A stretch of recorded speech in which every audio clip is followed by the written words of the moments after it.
Au lieu de modifier les lieux, Bridge Street a été divisé en axes qui devaient passer de chaque côté d'un centre commercial où la pierre allait rester.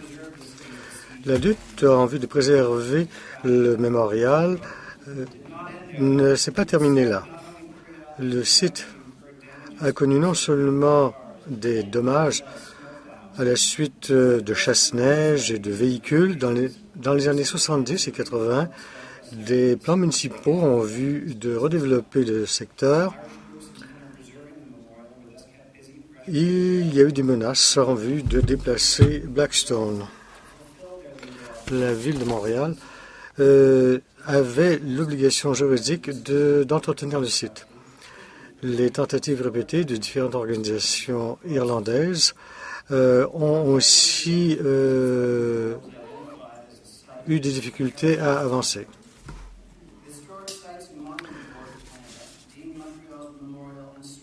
Le Conseil des monuments historiques a jugé que le mémorial de Montréal ne méritait pas une commémoration nationale. Il est évident que le Blackstone n'allait pas être protégé. La controverse sur la façon dont Parc Canada allait construire Grosse Île pour en faire un site historique a conduit d'autres associations des États-Unis d'Irlande à se mobiliser pour exiger que la dimension irlandaise de l'histoire de Grosse Île, symbolisée par la croix celtique de l'île, reçoive un traitement commémoratif complet. C'est le monument québécois le plus éminent de l'histoire irlandaise.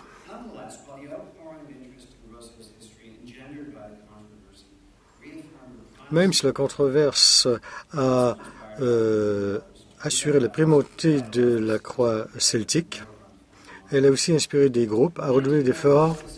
En 1994, la CN a été persuadée d'ériger une nouvelle clôture autour de la roche,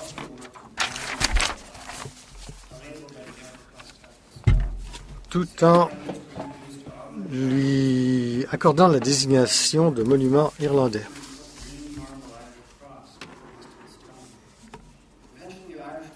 Avec le temps, des groupes irlandais ont décidé de décorer le site à l'aide de trèfles.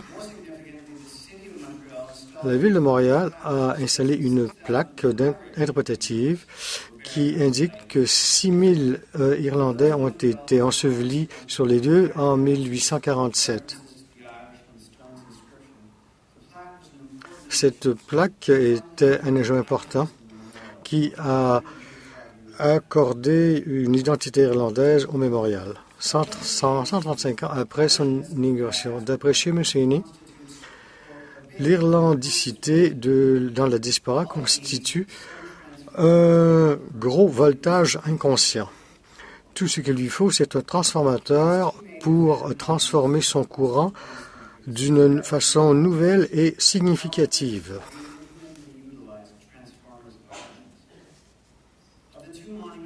Sur les deux sites, Grosse Île s'est distingué comme étant un site puissant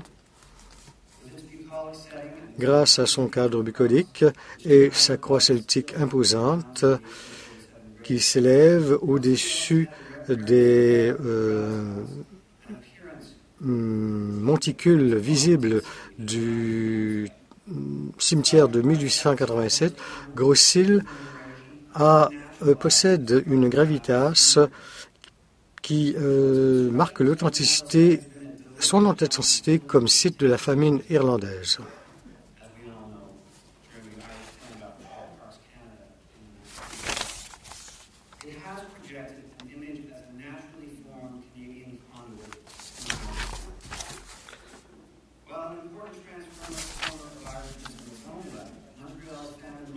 Le monument de la famine de Montréal n'a jamais eu le même cachet.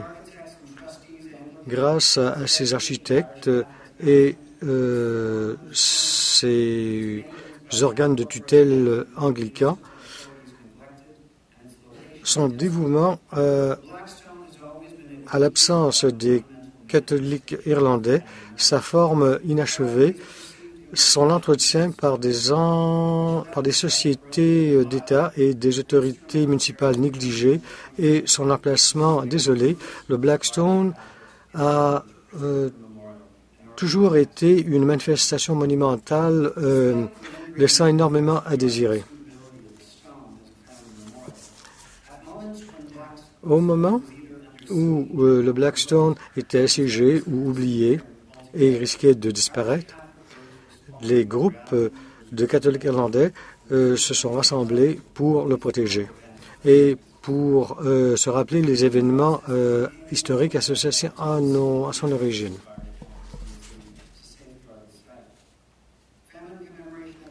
La commémoration de la famine au moyen du Blackstone est une façon de rappeler les événements de 1947. C'est aussi l'occasion de se souvenir de ceux qui, depuis 1900, ont préservé le mémorial de la dilapidation. La question est de savoir si l'an prochain, après les cérémonies commémoratives de Grosse-Île, quelqu'un se souviendra-t-il du 150e anniversaire du monument de l'autre monument de la famine du Québec. Cela sera-t-il le reflet du long combat des catholiques irlandais?